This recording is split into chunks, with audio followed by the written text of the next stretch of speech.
यो चुनाव भन्ने परीक्षामा हामीले 100 मा 100 ल्याउने हो, 100 मा 100 ल्याउने हो, 100 मा 100 ल्याउने हो।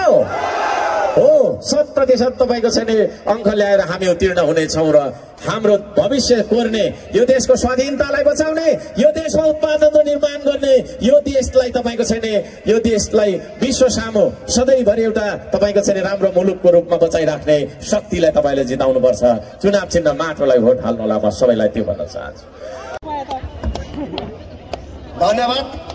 मेरो भान्जालाई मैले जितेन्द्र भन्दा हुने खालको एउटा म तपाईलाई एउटा गुड न्यूज आएको छ। म तपाईहरुमाझ म यो कुरा जसपा टिम जसको अशोक राई प्यानल पुरै जिल्ला समेत भएर आउने कुराले हामी तपाई गदगद छौं। त्यसका लागि म सो टिमका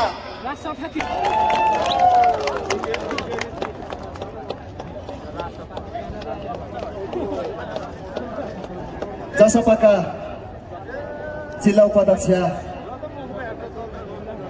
केदार राईज्यू,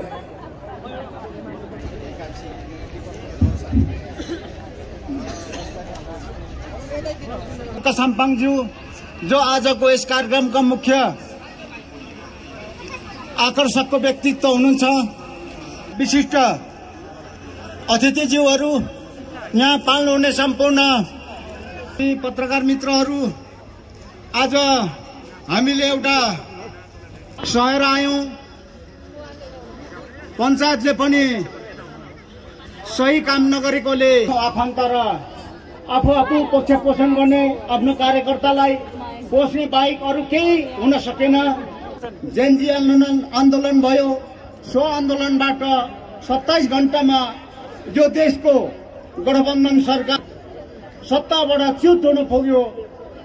त्यति बेला तपाईलाई थाहा छ केपी ओलीसँग प्रशासनिक संयन्त्रहरू आफ्नो कब्जामा थिए,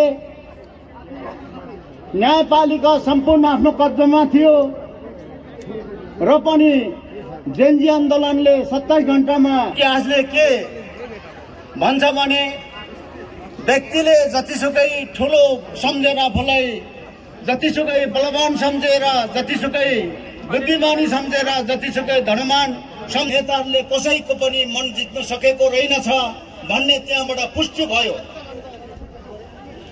तसर्थ आज यो नआउने एकजना विचारक युगले जन्माइदियो।